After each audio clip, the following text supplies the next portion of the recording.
গুঞ্জনের অবসান ঘটিয়ে শেষমেশ সত্যটা প্রকাশ পেল। ভাঙছে তাহসানের দ্বিতীয় বিয়ে। বাংলাদেশের জনপ্রিয় অভিনেতা গায়ক তাহসান রহমান খান নিজেই স্বীকার করলেন তিনি ও স্ত্রী রোজা আহমেদ এখন একসাথে থাকছেন না। প্রিয় দর্শক, পুরো ভিডিওটি দেখার আগে আপনাদের কাছে ছোট্ট একটি অনুরোধ, আমাদের চ্যানেলটি সাবস্ক্রাইব করুন। কোটি ভক্তের হৃদয়ে আনন্দ জাগিয়ে 2025 সালের 4 জানুয়ারি আমেরিকা প্রবাসী রূপসজ্জা শিল্পী রোজা আহমেদকে বিয়ে করেন তাহসান। জাতিকে অবাক করে দ্বিতীয় বিয়ের 1 বছর না ঘুরতেই রোজার সাথে দাম্পত্য সম্পর্কের ভাঙনের দুঃখজনক খবর দিলেন এই গায়ক। খবর অনুযায়ী গত জুলাই মাস থেকেই আলাদা থাকছেন তাহসান ও রোজা। বিচ্ছেদের বিষয়ে তাহসান বলেন, আমাদের বিচ্ছেদের ঘটনা সত্য, এখনই বিস্তারিত বলতে চাই না, সবকিছু চূড়ান্ত হলে আমি নিজেই জানাবো।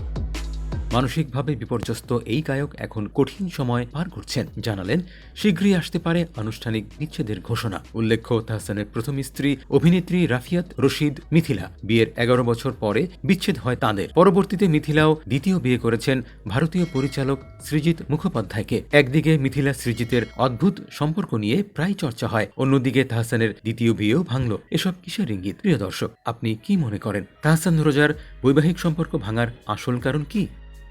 ভিডিওটি ভালো লাগলে লাইক এবং শেয়ার করুন। ধন্যবাদ।